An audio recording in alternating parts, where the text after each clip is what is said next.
এই নিউজটি এখন লন্ডন সহ সারা পৃথিবীতে প্রায় ভাইরাল হচ্ছে। এই নিউজটি আমি জানি না জুম করলে আপনারা দেখতে পাবেন কিনা, আমি বলি। এখানে হচ্ছে হাসান মাহমুদ।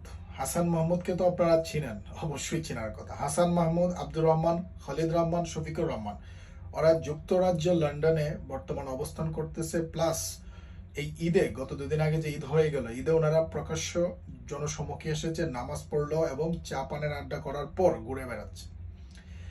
আমি একজন ক্ষুদ্র বিএনপির কর্মী হিসাবে আমি খুবই খুবই দুঃখ পেয়েছি এই নিউজটা দেখার পর।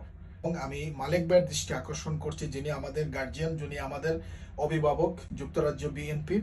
অতি দ্রুত একটি এই খুনিদের বিরুদ্ধে, ব্যাংক ডাকাতদের বিরুদ্ধে, আইনাগর সৃষ্টিকারীর বিরুদ্ধে আপনি একটি প্রতিবাদ সমাবেশের মিছিলের আয়োজন করুন। হতে পারে আলতাবালি পার্ক, হতে পারে আপনি যেখানেই ডাক দেন, আমরা প্রস্তুত আছি, ইনশাল্লাহ যোগ দিব। কারণ 5ই আগস্টের পর আমাদের নেতাকর্মীর সংখ্যা অনেক বেড়ে গেছে, সেটাও দেখার ব্যাপার আছে। যারা সত্যিকারের ত্যাগী নেতাকর্মী তারা অবশ্যই আসবে। এবং আমি মনে করি এই গণহত্যাকারীদের বিরুদ্ধে বিরুদ্ধে রুখে দাঁড়ানো আমাদের নৈতিক দায়িত্বের মধ্যে পড়ে। তাই আমি আবারও আমাদের বিএনপির সিনিয়র নেতৃবৃন্দদের দৃষ্টি আকর্ষণ করছি, আপনারা অতি শীঘ্রই এই গণহত্যাকারীদের বিরুদ্ধে, এই মার্ডারদের বিরুদ্ধে, এই ব্যাংক ডাকাতদের বিরুদ্ধে, দেশের সম্পদ লুণ্ঠনকারীদের বিরুদ্ধেই সমাবেশে ডাক দেন। আমরা প্রস্তুত আছি, ইনশাল্লাহ আমরা আসবো।